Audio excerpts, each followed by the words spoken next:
Walang na-receive na GCash Confirmation tungkol sa verification. Ano yung dapat gawin kung sakaling naghintay ka na ng after 3 days pero wala ka pa rin nakukuhang confirmation or text na katulad nito from GCash? By the way, kung first time mo sa channel na to and gusto mo pa ng mga online tutorial videos katulad nito, please click the subscribe button. Sa GCash account natin, kapag nag-register tayo, ang account muna natin ay nasa basic level at kailangan tong ipa-verify para nga naman tumaas yung wallet limit natin. At ang pinaka-importante ay ma-unlock or magamit yung mga features katulad ng send, borrow o yung pwede kang mag-loan, bank transfer at GSave kung saan pwede kang mag-open ng mga bank accounts. Yun nga lang, nung nagpa-verify ka, sinunod mo naman yung buong proseso, ibig sabihin nag-upload ka ng ID, ginawa mo rin yung tamang selfie, katulad nito, at nakakuha ka ng confirmation na you'll receive an SMS within 3 days, yun nga lang, wala ka pa rin na-receive na text. Walang confirmation sa GCash mismo. At nung dinouble check mo yung account mo, instead na ganito yung makikita mo o enable yung mga features, ganito pa rin siya. Ibig sabihin, kailangan na itong i-report sa GCash. Pero i-double check nyo muna yung profile ninyo. Kapag pumunta kayo sa GCash account ninyo, i-click lang tong profile. At kung sakaling ganito pa rin yung nakikita ninyo, mas maganda na mag-file na ng report sa GCash. Paano ba gawin yan? Para makapag-follow up sa GCash, i-click lang tong form nila at mula dito, i-provide yung mga information na hinihingin nila. Yung email address na ginamit mo sa GCash, yung full name mo, yung cellphone number, ito na yung pinaka-account mo sa GCash, ano yung account type, and kailan yung verification attempt. Lagpas na ba ng 3 days?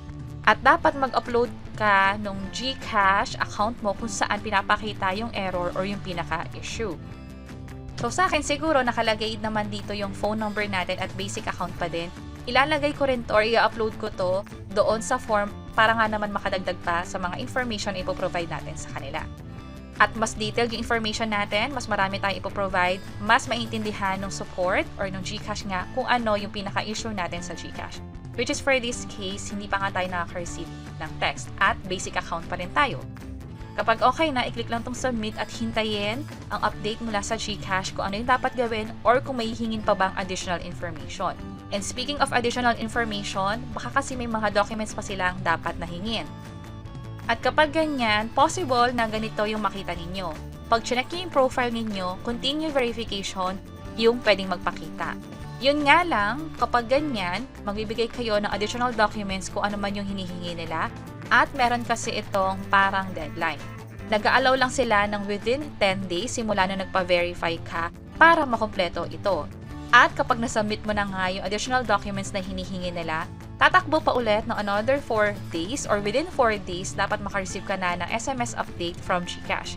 Whether confirm na ba or kailangan pa nila ng additional documents. At kung may tanong kayo na paano kung hindi siya nagawa within 10 days, ang pinaka makikita nyo ay yung katulad nito. Verify now. Ibig sabihin, mag-uumpisa ulit kayo sa umpisa. Which is, mag-upload ulit kayo ng valid ID at ng selfie nyo na din. And speaking of ID, ano nga ba yung tinatanggap ng GCash? Siguraduhin na sundin ito para nga naman hindi magkaroon ng problema. National ID, e-fill ID, UMID, SSS, passport, maging ang Pag-ibig Loyalty Card Plus.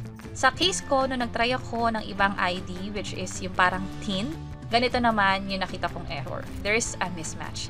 Pero sa inyo, kung sakaling iba yung ID na ginamit inyo at hindi nagkaroon ng ibang error message katulad nito, pwede pa rin mag-proceed. Yun nga lang, baka hindi kayo makakuha ng confirmation na katulad nito. That's why sundin na lang yung list of valid ID na inaalaw ng GCash. And also, by the time na pinapanood nyo to, baka kasi iba na yung list of valid ID. So pag ganyan, i-double check nyo na lang sa GCash app kung ano yung inaalaw na nila by that time.